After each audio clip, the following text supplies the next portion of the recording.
The story begins by introducing the enigmatic figure of a Japanese billionaire woman whose wealth and influence are known across business circles, but whose personal life and inner world remain shrouded in mystery.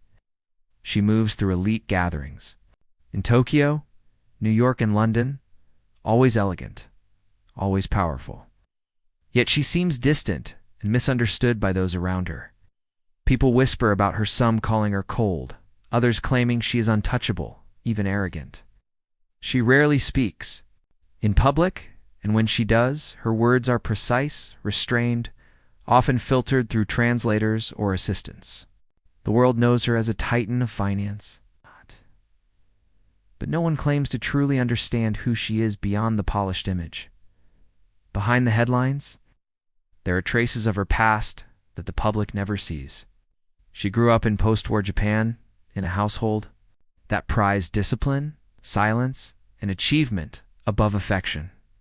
Her father was a stern industrialist, her mother a traditional woman bound by social expectations. From a young age, she was trained to be stoic, to never show weakness, and to carry the weight of her family's honor. She learned English in private lessons, mathematics at an advanced level, and etiquette for international diplomacy, all while suppressing her own desires and vulnerabilities. As a result, she rose to the heights of business, but carried within her a silence that no one could penetrate.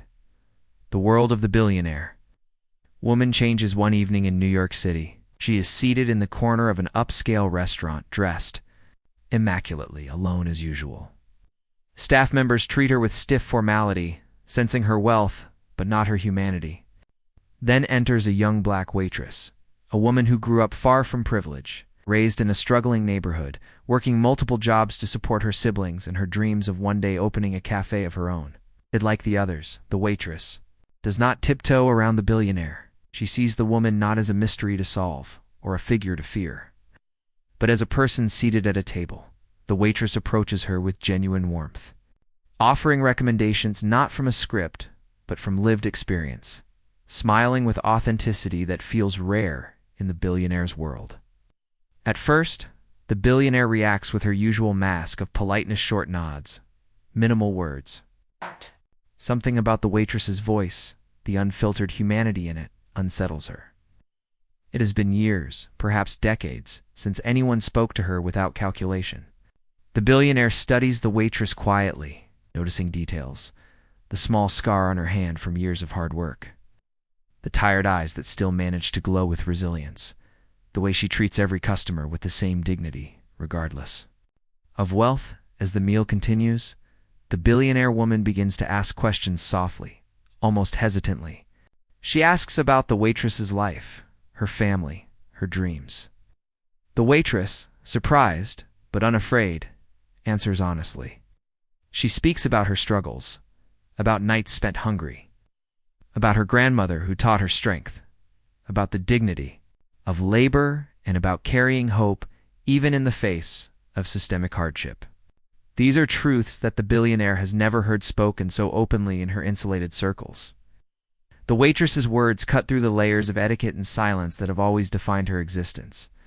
Over the next weeks, the billionaire returns to the restaurant, always requesting the same waitress. Their exchanges deepen. What begins as small talk evolves into conversations about resilience, loneliness, identity, and the meaning of success.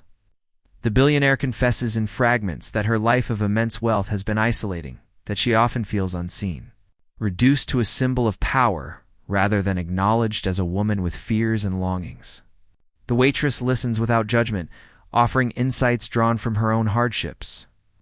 She tells the billionaire that being understood does not come from power or prestige, but from vulnerability, from letting someone witness your truth. The turning point comes one stormy night when the billionaire, delayed after a business meeting, finds the restaurant nearly empty. Waitress sits with her after closing, and for the first time, the billionaire cries. She tells the story of her childhood, of never being hugged by her parents, of being forced to excel, of the crushing loneliness that came with being celebrated, but never truly loved. The waitress does not try to fix her pain. Instead, she holds space for it, reminding the billionaire that humanity is not lost in her. She can still connect and heal, News of this unlikely friendship does not reach the world immediately. But those close to the billionaire notice subtle changes. She begins to smile more. Her staff sense warmth where once there was only formality. She funds community projects not for publicity, but because she sees faces in need that remind her of the Waitress's family. She speaks at a conference for the first time without prepared notes, telling young entrepreneurs not only about business strategy, but about the importance of empathy, resilience, and listening to those whose voices are often ignored. In the end, the billionaire and the waitress remain bound not by money or status, but by the simple act of one person truly seeing another. For the world, the Japanese billionaire may always remain an enigma, but for one black waitress in New York, she is no mystery at all. She is simply a woman who carried silence until someone gave her permission to speak, and who learned that being understood is the greatest wealth of all. This true-to-life story outline shows how two women from vastly different worlds one shaped. By privilege and silence, the other by struggle and voice find common ground in the universal human need for understanding. It unfolds not as a tale of charity or transaction, but as a story of mutual recognition, where the billionaire discovers her humanity and the waitress affirms her own worth by being the first to truly listen.